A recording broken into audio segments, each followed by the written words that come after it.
No, yeah. Just cut all this out, okay? and every time In you the wrong say spot, yeah. cut out, it stays. That's the signal to keep it. So we're celebrating women, right? As well. So talk about your relationship, your dynamics with your mom, and then what I did with Nirali then.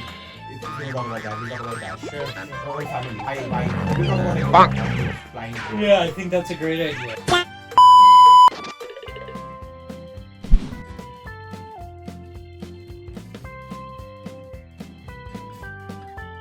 I'll give Dior a 4 then. That's the closest to 5. Yeah, makes sense. Fendi. Oh man, Fendi's gonna get 3. I don't know, Alright, man. so I don't like this game. I might be setting you up for failure, right? It sounds like you have the time. Look, we all physically have the same amount of time. So why is it that one person can work out and somebody else can't? All right. Don't tell me it's because I don't have the time. Yeah. You know what I mean? Yeah. Everyone has the time. It's just not as big of a priority for you. Gaming is actually good for your brain, but the problem is it's also addictive. But if done right. Right? So yeah, you should be, grateful for what you have. Figure out what works for you and put yourself out there. Don't be afraid to pull the trigger. You have a thought in your head, you have a decision that you've been holding back on. You want to go somewhere or do something. Don't be afraid to put yourself out there and just do it. Welcome, everyone. This is CSSR Podcast. Today's guest, it's in the making. He was supposed to appear on season 1. Tough guy to get, man. I mean, we have been going back and forth. His dates, he's a busy person. And sometimes, things happen and then we are trying to figure out to get him on. But luckily, we have gotten him, right? So, as I had said in season 1, this guy also goes by many names, right? He can choose, but we call him the Great Father. He has been killing it with that scene. Drone Flyer, that's another good name that can associate with him. Mr. No Hold Back. Yeah, he doesn't hold back. One. If he feels something about something, he will share it with you. And this aligns perfectly with our season 2, which if you know what it is, go into the comment section. Let the world know. Let me know that you are following and you're listening. It's season of No Regrets. So with that being said, let's welcome my second guest for season 2, Hersh Patel. Thank you, Halak. Thank you. And my Jiju. Thanks for having me, man. Yeah. This is awesome. No, we're so looking forward to having you, man. This is the first time I've ever done a podcast. So me too. Very new and cool experience for me. I have to admit, props to you, man. You did it. You chased your dream. And we're here today in your studio. This is amazing, man. Thanks for having me. No, absolutely. I have so much to talk to you about today. Nirali, man, for the audience. I mean, you did feature on my first episode, actually. Your name featured a couple of times. I was name dropped. You were name dropped for sure. Just a little bit. Okay. I'm not sure if it made it to the cut, but we definitely, you featured then. Okay. And ever since then, we were like, I was so looking forward to you. And every time we had to reschedule, there were topics that I said, okay, you know what? No. If I only get with this guy 1 hour or 1.5, 2 hours, I want to change this topic, that topic. But I think now I'm happy. I finally have what I want to talk to you about. And so first things first, let's straight away jump into it. This is season of No Regrets, right? Mm-hmm. And people hold back or people are scared sometimes. People have a lot of self-doubt, self-procrastination, right? You are somebody who is a doer, who doesn't want to think about down the line. So can you share season of No Regrets? How do you deal with no regrets? Yeah, no, it's a great topic. And, it's for me, it's very timely because your season's really aligning with the message I really want to send to people and coming on this podcast and just sharing my story. And that's, believe it or not, I've done good things and I've gotten successes in my life. But believe it or not, I'm one of those people. I'm a procrastinator. Okay. I'm a human being. And I think most of us are that way. So it's just normal. What I do to overcome that is what has gotten me to where I am today in my life. And I want to be humble and say, you know, I wish I could have gotten further, or I could be even further, but you know, that way of thinking isn't beneficial. It's not positive. So you should be, you know, grateful for what you have. So yeah, you know, let's talk about it. So my message Yeah. to people is figure out what works for you and put yourself out there. Don't be afraid to pull the trigger. You know, you have a thought in your head, you have a decision that you've been holding back on. You want to go somewhere or do something. Don't be afraid to put yourself out there and just do it. Because we as humans, we're adaptive, we're resourceful. You throw us into a situation and 99% of us will rise out of that. I want to say 100% will adapt and Right. rise out of that. You just don't know until you put yourself in that situation. Right. So it's afraid, you know, I mean, it's scary. You can be afraid. You maybe want to go for a certain job. Maybe you want to move to a different country. You know, maybe you want to start a business and you don't know how to do that. You don't know if it's going to work out. You might have to take loans. You might have to risk yourself, literally put your neck out there. And it can be scary, but my message to you is you won't know until you do it. And once we put ourselves in that situation, we do it. We come out of the other side and we're successful. So, you know, I was born in India. You know that. My family came here. I was 3 years old. So I'm Indian. I speak Gujarati. Mane thodu ganu avde Avde છે. But I don't have an accent. No, you don't. No, and people, you know, have approached me about that, and they're like, "Hey, Hersh, you know, you don't have an accent." And like, yeah, you know, I was very young when I came here, and we moved to Texas, my family. So I had to assimilate. I had to adapt. I had to learn American culture, and I think my ability to do that has given me the opportunities that I've had in my life. And even from an education perspective, you know, I have various degrees and, you know, I pushed myself through all of that, trying to learn, in America. And it's different, you know, if you're not from here.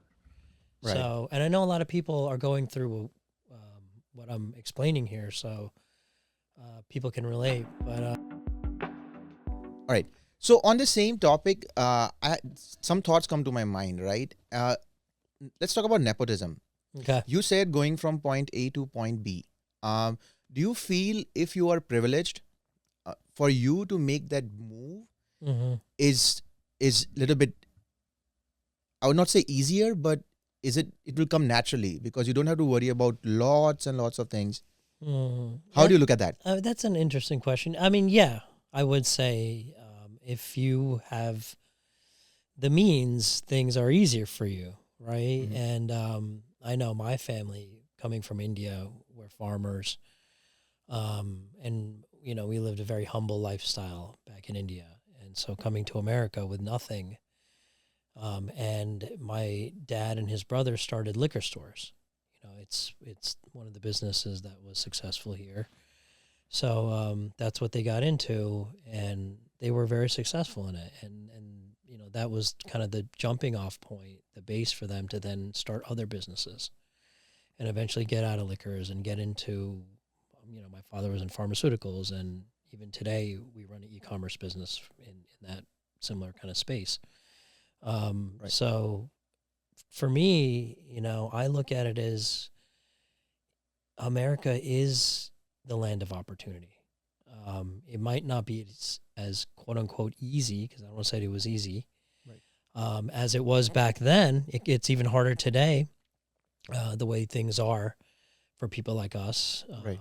and to be successful here and have that American dream. But I'm a big proponent and advocate of the American dream, because I feel like if you have the will, the work ethic, you're smart enough, you can come here and you can have that. You can have the American dream. You can be successful.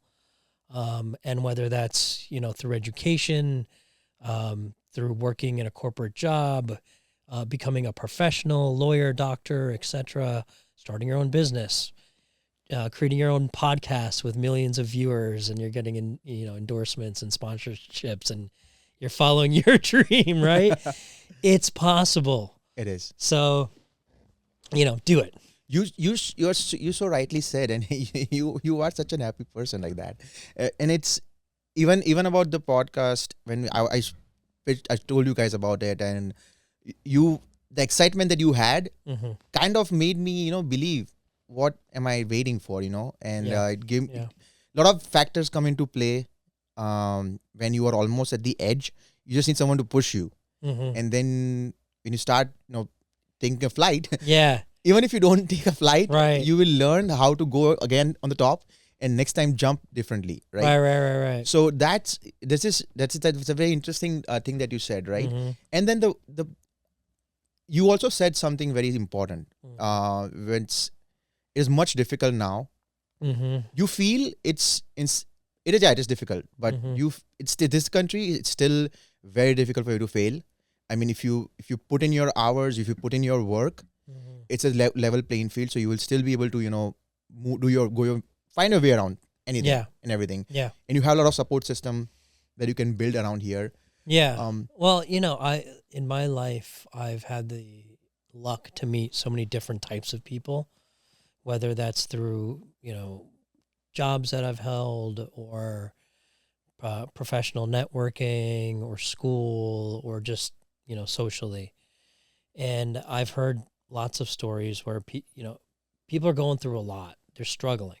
Right. And it's really hard, and you're kind of just at the precipice there. You're at the edge, and you're up against a wall. Let's just say, you're at the barrier, Right. the edge of the cliff, and everything seems so hard. You're like, if I could just get that first job, if I could just get that first loan, or if I could get my citizenship or sponsorship, and it's so hard to see beyond that.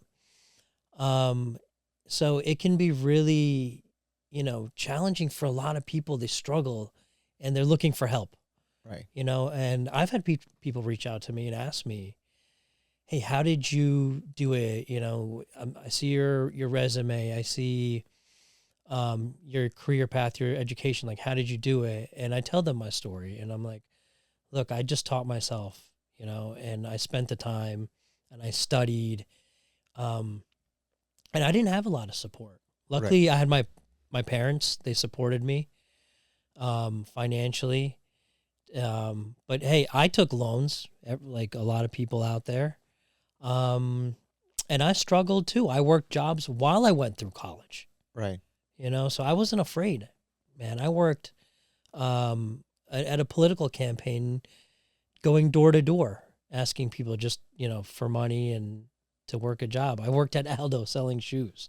Right. I'm not afraid to get my hands dirty. And then, I've been a VP of regulatory affairs for a large medical devices and pharmaceuticals company. And, I'm in compliance today, as you know, and I also have an e-commerce business, with my wife. Right. She's the visionary, collagen for her, and you guys know about that, but I support her, with that. So I don't know where I was going with that. No, but you were kind of explaining Yeah. like everything that starts from Yes. Yeah. People struggle, With making a decision. and it's just hard. Like, even if they make it here from India, and they're trying to catch that first break, it's really hard. And a lot of places, they won't give you a chance unless you have experience, and you can't get experience unless somebody gives you a chance.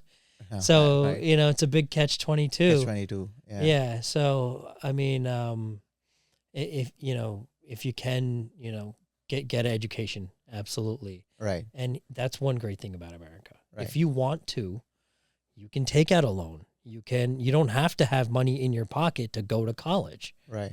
So, you have those opportunities available to you, so you should take advantage of that. But my point is, where there's a will, there's a way. Mm-hmm. And I absolutely believe that Yeah. you can do that. To your kids. Oh, thanks. Yeah. You- the You amount of know fun what? you have with them, Yeah. I just I'm I'm a family man.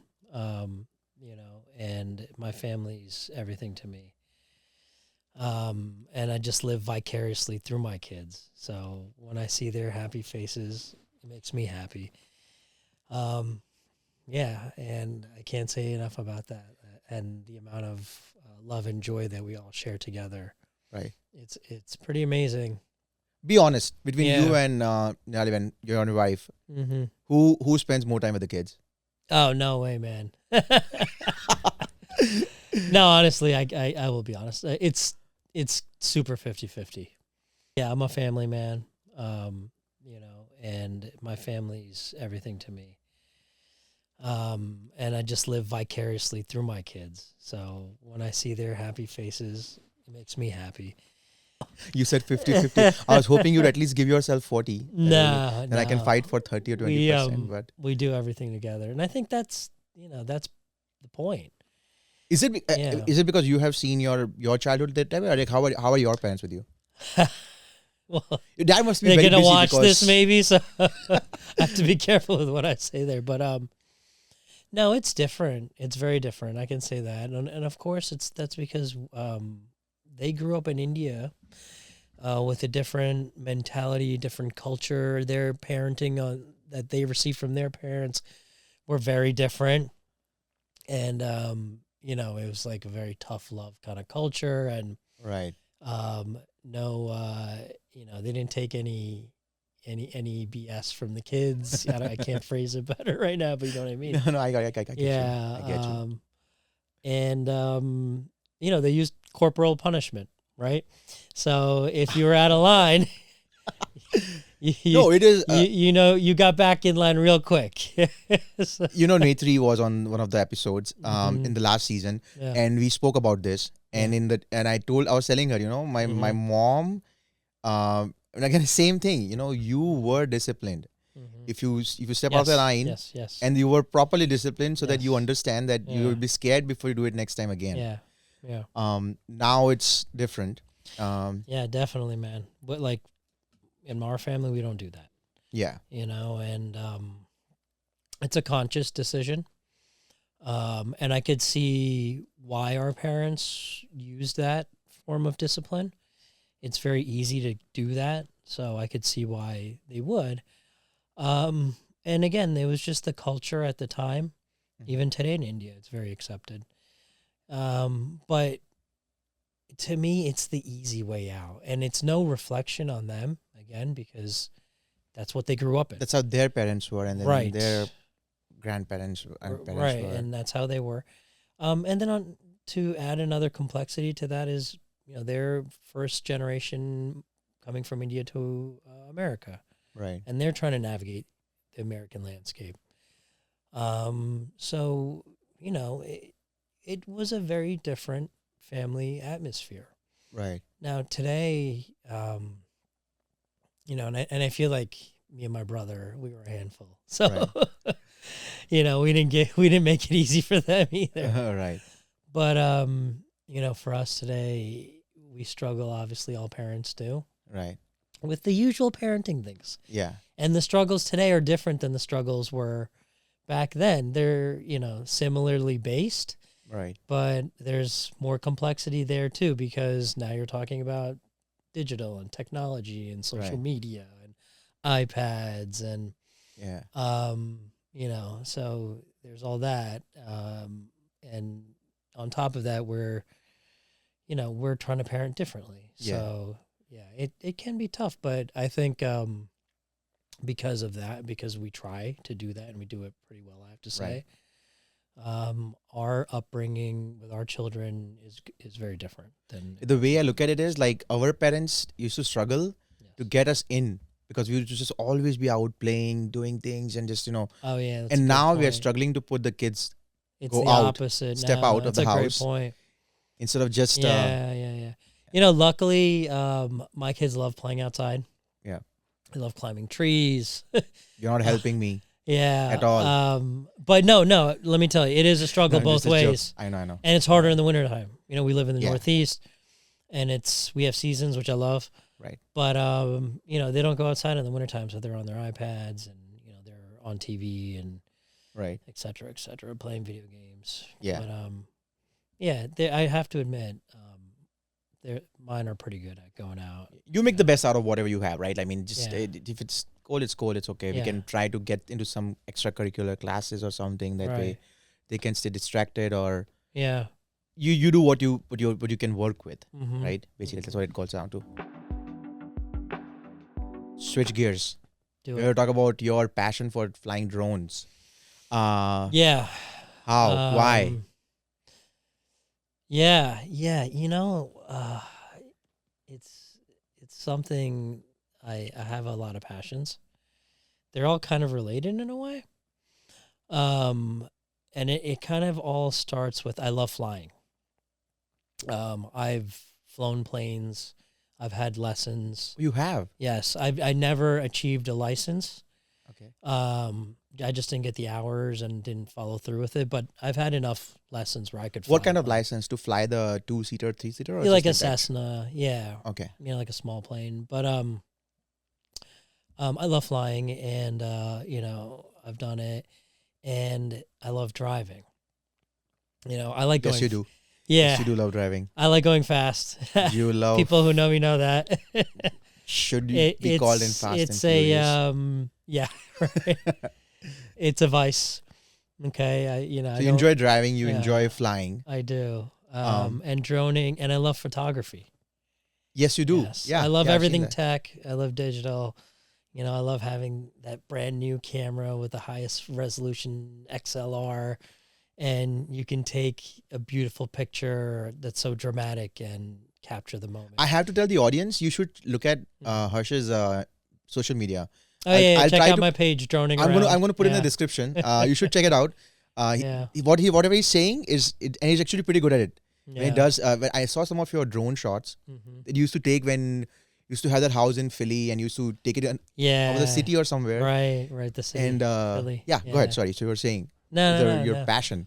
Yeah, I love photography, and comes along droning, right? It's a new fad, just kind of really got going probably around 2014, 2015, something like that, when the DJIs came out, which are the high-end drones that work really well and have a 4K camera or 1080 camera hooked up to it. So, you've kind of married two of my favorite pastimes and Wow. passions together. So I love droning. I love photography, and that's what drone photography is. So I take my drone with me whenever we go on exotic trips, vacations, or just traveling around the U.S. And I've put together a bunch of videos. You can check them out. They're on my page, Absolutely. on Facebook page, Droning Around. But unfortunately, of late recently, I haven't been doing it. And I have a ton of footage that I've taken and just haven't done anything with it. And You should do something with it. I man. know, Find something. and it's just like I can't find the time. And I told you earlier I'm a procrastinator, and Yeah. You off the camera. I'm also super busy. I just started a new job Yeah. about 2 months ago, and it's taken up a ton of my time right now, and then with the kids, and You should do something with the footage. yeah, I have it It's all. good. It's fun. You can do so Yeah. much now. Yeah, I hardly get any downtime.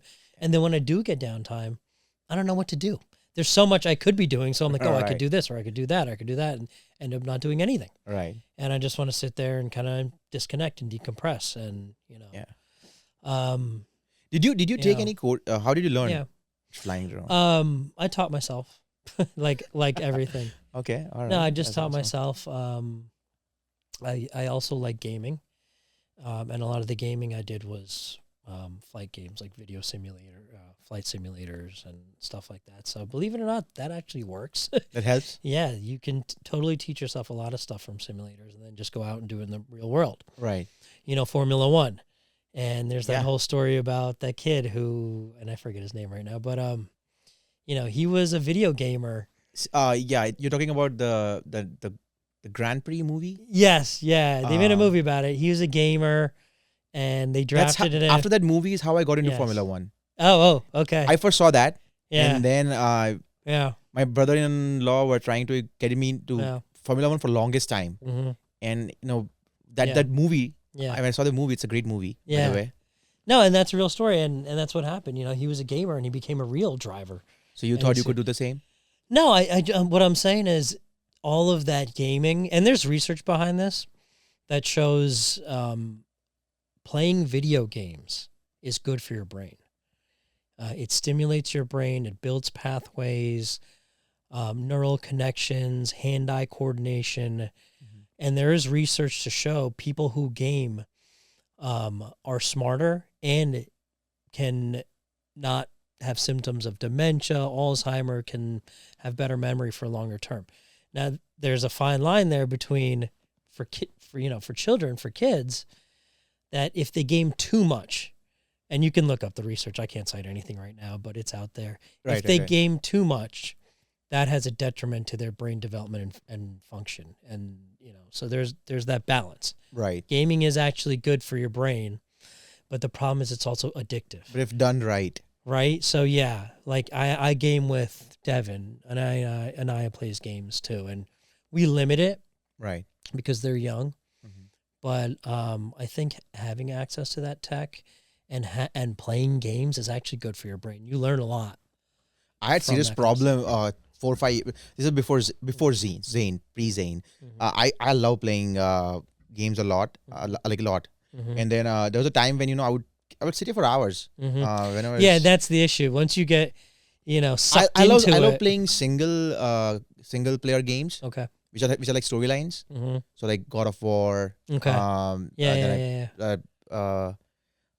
Uncharted. I played all of them. So like I like playing those kind of games, and then once you start, you don't want to stop. Yeah, so there's that, there's that issue with it. But no, and then they design certain games to help you build your brain development. They have those apps out there. Right. Yeah, that stuff works. Right.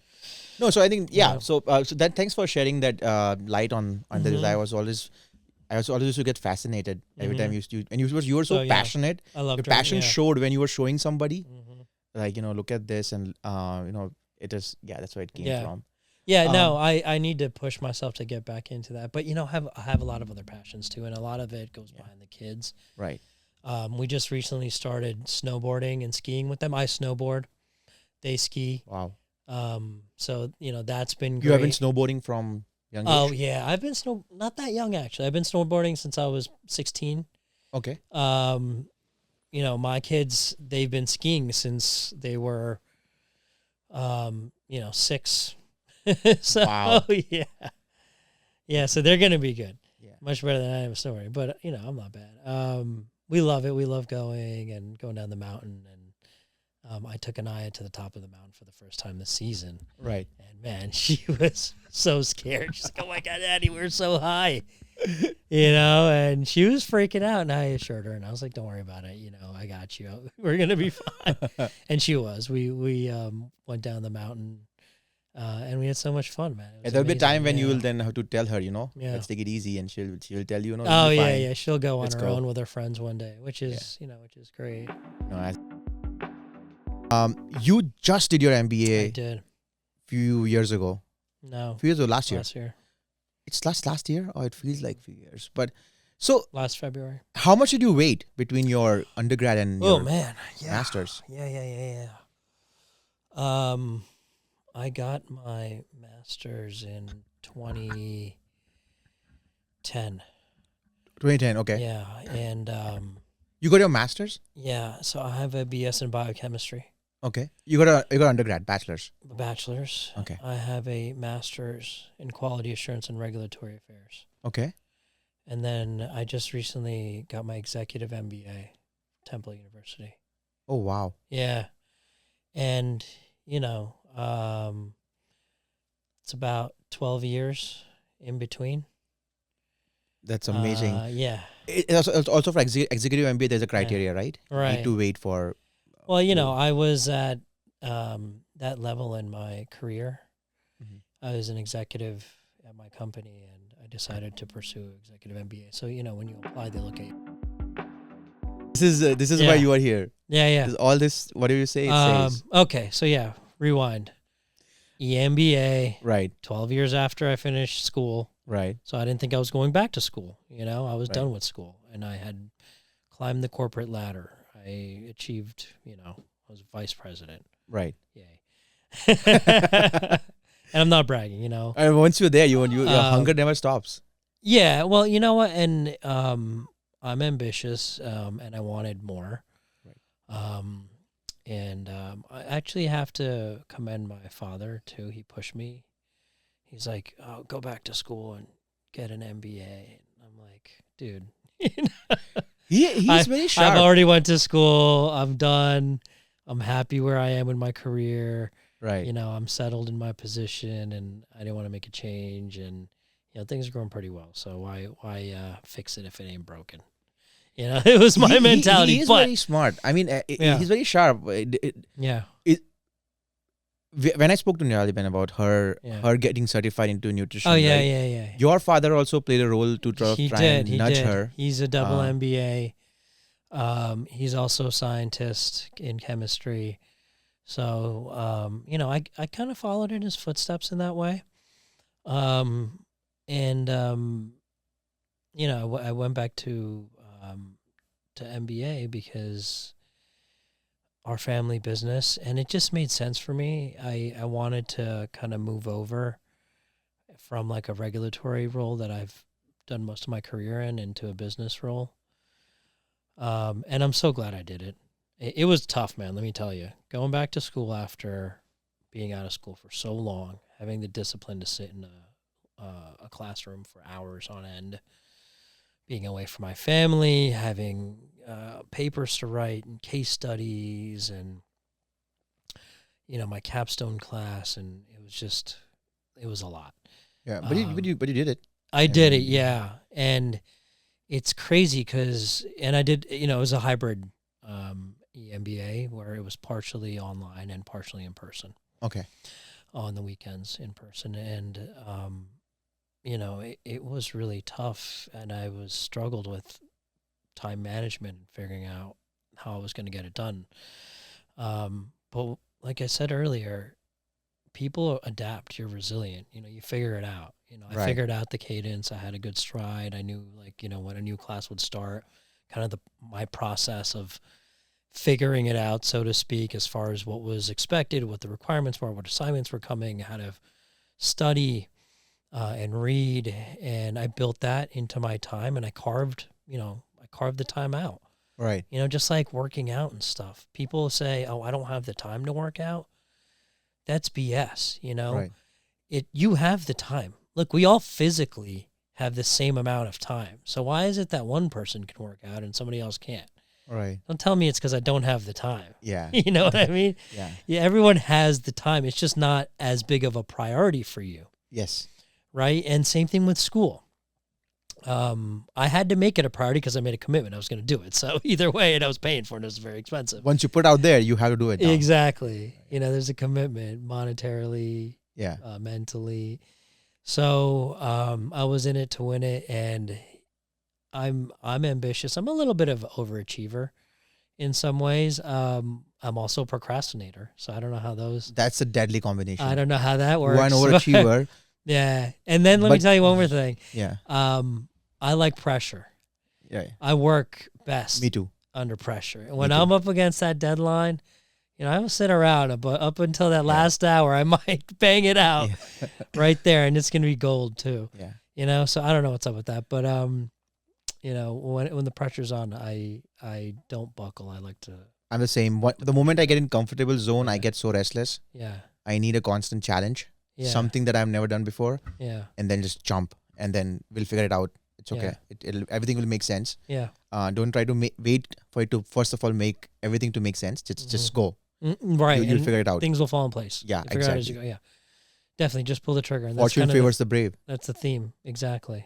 right? You got to do it. Yeah. Yes. Just push yourself. Yeah, so I did it, and I'm so glad I did. And I learned a lot, man. I really did. I learned a lot about myself. I was in a cohort with a group of, was it like 15 people? So Mhm. not a lot of people, Right. a small group. And we had to work with each other, and there was a lot of personalities, Right. and groups were made and groups were changed, and people rotated, and so you were constantly adapting. Did you learn more in Executive MBA, or did you Mhm. get more experience of? No. I learned dealing with a lot situations? about the general content of business. Everything from finance to accounting to data analytics to statistical analysis to AI, to human resources, to team management, to people building, to bargaining, skills, negotiating. I mean, man, did I learn a lot. I'm really glad I did it. It was a life-changing event. I also learned a lot about myself, like I said, because I learned that you have to change in order to be able to, you have to be constantly adapting yourself to fit in with your team, and your team's constantly changing, and there's a lot of egos. Right. It was an executive program, so we had, the head of nursing at Temple. She was one of the students there, and we had a doctor, and we had some, big lawyers and finance people, Right. insurance people. So these are people who are established in their careers, and this is just the icing on the cake. And now you're being told to work with them, Right. and work together. And sometimes it's hard because people have egos, and they might have a chip on their block, and they don't want to be told what to do. Yeah. Right. So you got to figure that out. So I learned a lot about myself, like I said, Yeah. and I want to say it's for the better. It makes you stronger. And even if I'm not in a business function today, I mean, I am actually, Right. because of my e-commerce business, but, that's just on the side. My main profession is still in regulatory compliance, which is not revenue generating, Yeah. but the things I learned in my EMBA, I use in my day-to-day job. Right. I use in my e-commerce job. I use in my relationships. When I go car shopping, I learned some interesting skills about bargaining. Are you good at and bargaining? negotiating. You think? I'm better at it now because I did my EMBA. Okay. All Yeah, right. and yeah, I want to say I'm pretty good at it. Okay. In general, just my personality. I'm a facilitator. Okay. I can see all perspectives. I like to bring people together. Right. I can kind of create collaboration, and that's how I like to operate. Even in high school growing up, I was kind of like the social coordinator for all our friends. I get everyone together. I could We'd go over see to my that. house after school. I could see that. Yeah. So it's just my personality, who I am, and it served me well because, I use that in negotiating and bargaining and business deals, and whether you're in your corporate job, Right. kind of negotiating, bargaining with different departments or people to get them aligned with your initiatives and try to get them to do what you want them to do. Right. Those people skills have served me well, and I learned a lot of that in EMBA. So Two things. Really glad I did it. Yeah. First, I never thought you would be good at bargaining Okay. because you have a lot of stuff Mm-hmm. that you might not be using. Mm-hmm. So maybe you have that. If you want it, Mm-hmm. you'll go and get it. Yeah. So you don't have No, regrets. definitely. But I also pride myself on being very thrifty. Okay. Okay, so that's interesting. I'm always looking for a good bargain, Okay. and or a sale. I like nice things. Yeah. It's just And we're going to talk about that next. that's where okay. And I'm not afraid to buy things, but I do like to stretch my dollar as far as possible. I don't like to waste money. Okay. And I like to get things. I like to get a deal. Can I tell you my second point? What I learned about you? You like taking charge of a Okay. situation. Do you? Okay. You think? No, you're right. I do. Because I'll tell you a funny I story. do it. I have Yeah. a funny story about Yeah, this. go ahead. Uh-huh. So the first episode, when I was trying to figure out cameras and everything. Yeah. And then I don't think I you. remember I don't that, think you. yeah. I don't know if you realized. Yeah. I had camera set up. Yeah. You came in. You moved. I things was like, around, you're nope, like, no, nope. this is the way that I'm like, this is awesome. You know? And let me tell you, the setup has changed even more now. You got even more cameras, and they're all over the place. So Yeah, man, we are season 2. you ran with it. We have Love to it. step up. Love it. Yeah. So I mean, you came here and then you Yeah. started like adjusting things around, right? This and Yeah. I mean, and I'm like, this is amazing, you know. Yeah. I've never. I was here. I hope I wasn't stepping on your toes, but No, because the thing was, I'm always focused. I'm a showman. Mm-hmm. I think in my mind, my job is to create content. Yeah. All these things is for me secondary. So I'm more of an artistic, creative person. Mm-hmm. And if somebody tells me, no, this, I'm like, yes, go ahead, do it. Got it. Do it. Yeah. And then Shivani comes and tells me that, Yeah. did you want this? I'm like, are you not seeing this? Yeah. And you already got it. Yeah. You did your Oh, thing. I remember that. Yeah. We sat down, Mm-hmm. and then you said you're gonna be here, and then next thing I know is because Yeah. I didn't worry about all that. Yeah. I was just at peace, and then I was like, That's awesome, amazing. man. Well, I'm glad I got to use my experience with, videography and editing, because I kind of got a sense of, if you have different angles and you have the close up and the wide out, and different angles, etc. When you go back and edit it, you've kind of got everything you need to be able to splice it together in the way you want to do it. right, If you want to cut out at a scene or you want to zoom in on someone's face, you've got both now. right. So whenever it serves you, you can pick and choose what you. So that was kind of my thought process behind that, is like, Right. let's set up the cameras in a way where you've got every possible angle. Right. And No, I think it turned out great. Yeah. With what I had. No, I love it. This is more. I've told all my friends about that one, and I'm like, hey, watch that. Of course, I'm impartial. My wife's not, Thank and I'm you. biased. So You not have been very impartial. supportive. You even messaged Yeah, me yeah. after the second episode. Impartial. Yeah. After the second episode, I kind of felt a little bit low because I messed up on that one because of the audio, Okay. and podcasting is all about audio. It was pretty good. But yeah, Can't but then even when you notice, message and Yeah. my friend Neil also messaged, and so I kind of liked because Mhm. you also focus more on the content part, Mhm, like mhm. of what we discussed and talked. Mm-hmm. And you also messaged me saying it's a lot of good topics relevant. Oh yeah. And I was like, It was okay, good. good. And Yeah, at least yeah. somebody gained something out of No, it. no, which it is was a good spot feeling. on. Yeah, that second But, episode was great too. Yeah. Yeah, but Miss Carey was amazing. Yeah, Yeah, Miss great Carey, right. woman. You are somebody who I always associate like well dressed and a very properly dressed person. Thanks, okay, man. Yeah. always. I've I never catch shit seen for it you. sometimes. I have not seen you. And I've Uh-huh. seen you now. Like every time I see you, you're always Yeah. dressed well. Thank you. So and I feel you do like to, like you said, you like good Mhm. stuff. You like buying good stuff, right? yeah. So all right, let's play one small game. Okay. All right. So this is what the game is. Mm-hmm. You rate them from 1 to 5. Okay. Once you rate it, you can't change it. All So right. I'll give you some luxury brands. And I'm gonna give it a You rank them in rating. 1 to 5. Got it. All right. Once you rank it, you can't Wow. change it. And you don't know what's coming next. Okay. All right. So let's start with Gucci. 5. Okay, that's strong. Dior. 5. You can, because you already took 5. So once Oh, you it's rate gotta it, be you can't that change way? it. Yeah, you have to put them in a You category. gotta be more clear with that. Okay. You don't know what's coming next. I used up my 5. Okay. Well, I'll give Dior a 4 then. That's the closest to 5. Yep, makes sense. Fendi. Oh man, Fendi's gonna get 3. I don't know, All right, man. so I don't like this game. I might be setting you up for failure, right? It Just sounds saying. like You gotta let me see the choices first, It and then let me sounds- put them in order. It sounds naturally to you go, but it's fine. All right. Balenciaga. Ooh, that's a good one. I would have gave that a 5. So that's why you gotta tell See, me. you don't know what's going to be the 5th option. Okay. You only have 1 and 2 left. Okay, so based Rank on what 1 I'm and 2. hearing, I'm gonna give that one a 1. All right. And then the next one was Prada. Oh, okay. You satisfied? Not really. I told you don't know what's coming next. No, it would have been Balenciaga, Dior, All right. Gucci, Fendi, I don't know, Prada, maybe at the Yeah. end. Yeah. Do you? I All told good you. brands, though.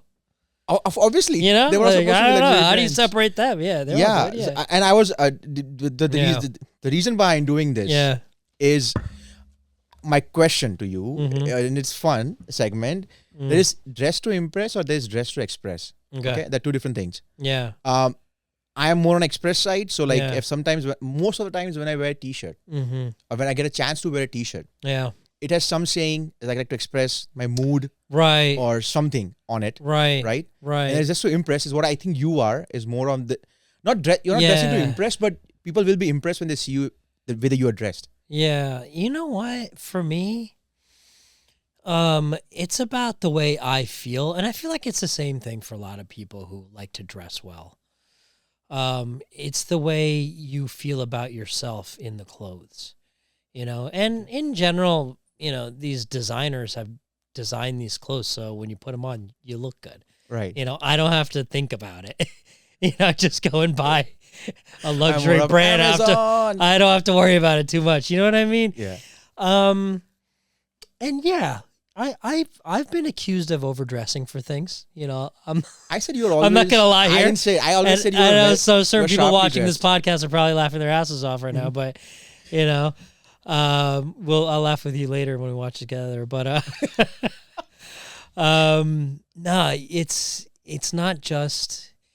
It's like a lifestyle. You think You know what I overdress is mean? better? Yeah, and I think for me, it portrays my confidence about myself. I'm not afraid to walk into any room. Doesn't matter who's in that room, what the demographic is, where that room is, how nice that room is, or how shitty that room is. I'm going to wear what I want to wear, and I'm going to wear it with confidence. And I don't give a shit. Right. You know what I mean? And, if I go to my office job, right, and I work in a job where part of my job is a desk job, and part of my job is kind of out in the field if I want it to be, or if my job takes me there for that day, right? And I don't care if I'm going to be sifting through a dumpster for some reason, Right. which luckily I don't have to do that. But if I did, I'm going to do it wearing a button-down shirt, all right? Right. I'm going to roll up my sleeves. I might put on a Tyvek suit, full body chemical resistant suit with nitrile gloves on and hop in that dumpster so I don't get dirty. But hey, we're going to do it. All right? Right. Or I might put on some gloves or whatever, but you get my point. Yeah. So yeah, it's like, it's interesting because you watch these like cop shows and stuff like that. And, the detectives are all dressed up in 3-piece suits and they're chasing the criminal down the streets of New York with their gun and in their wingtip dress shoes. And you're like, what the hell? How the hell are they doing that? And it's just a show. They're not actually doing that. But I don't know. I kind of do that. I'm like, I'm wearing safety shoes, but Right. Have you seen? I'm wearing a have you button seen down. an evolution about in Yeah. your dressing sense, or you just always have I seen an evolution in your the way you dress? You know what? Yeah. When I was younger, coming out of high school, and as a kid, I grew up in an affluent suburb of New Jersey, and people had money and they like to dress well and show off, and go to the mall and drop hundreds of dollars on clothes. So it was just the culture. So guilty as charged. I luckily was able to do the same, so I did that, and it was cool, and it was fun, and yet you felt good, and people sing about it and they rap about it and they joke about it, but there's that what do they call it, credit card therapy or whatever. You went to the mall and you bought a bunch of clothes and whatever. That's a thing. Yeah, you never heard of that? No. Oh, I guess that's You like just go and just start scanning a card. exactly, man. You never really? Okay, I guess I do it, but know. I do it in a different way. Yeah, but no, that's I know there was a term for it. That's a thing that I guess rich people do, and they they remove their miseries and sorrows by shopping. Ooh. So That's a way to remove and, miseries. whatever. But I'm pissed. I'm going to So shop. that was a thing. I was kind of into that, and people did that. And now as I've matured and I've gotten older, I don't care as much. Yeah. I care enough where I'm not just gonna Yeah, you do. roll out in joggers to a meeting, Right. a professional meeting. Like, Right. who does that? Or even like, I don't know, like if I'm gonna go to Wawa to get breakfast or something, like I'll put on jeans. So how do you look at then the culture that they have in say, Yeah. California? Yeah. I've heard. I've never been to those campuses for Google. Look, and things have Facebook. changed in culture and society in general. Back in the day, everyone would put on a 3-piece suit just to walk down the street. Yeah. right? With a top It's a hat. statement piece. Yeah. And today we've gotten very far from that, almost too far, where people are walking around wearing their underwear sticking out and their tank tops. And, maybe that's not cool. Right. Like there should be something in between. Some So middle ground. That's where I am, Right. and in general, that's how I'm with things. I like to be balanced and in between. Right. Yeah. And that's, it served me well. So, I won't go outside wearing, sweatpants, usually. Right. No, that's my whole Unless thing I'm was. jogging somewhere. I've always okay? seen you dress well. If I'm running for fitness. Who knows? Who Yeah. knows? I mean, you Yeah. Yes, in detectives being in 3-piece suit and not even wearing those comfortable shoes where That's they what can I'm run in. That's and what they I'm have, talking about. they have Yeah. sprinted in the movies. They've even caught Exactly. the folks. So Exactly. you never How do know. they do that? yeah, exactly. This podcast is going Yeah. to be fun. This episode, Oh, my I hope editors are so. going to have a I'm field having day. fun. Yeah. Because I was trying to capture some fun moments in Mhm. this one. It's Mhm. been super fun from the beginning. Awesome. So it's going to be so much fun I agree. for us to, and I can't wait to bring this out. I think it's going to be really fun. And I agree, yeah. again, thank you so much, Jiju, for yeah, doing man. this. No, dude, thanks for having Finally, me. we Thanks for got having you. me. Yeah. And Mhm. for the folks, if you enjoyed, do write in comment section. What is one of your fun moments? This was a packed episode. We touched a lot. Hopefully, of we things. had some fun moments. No. We did. I can Yeah. I can sense it. Yeah. But yeah. So, but thank you so much for watching. Like, share, and subscribe. And if you like this, there's much more in season 1. We have some really fun stuff planned for season 2. So I'll see you in this next episode. Signing off.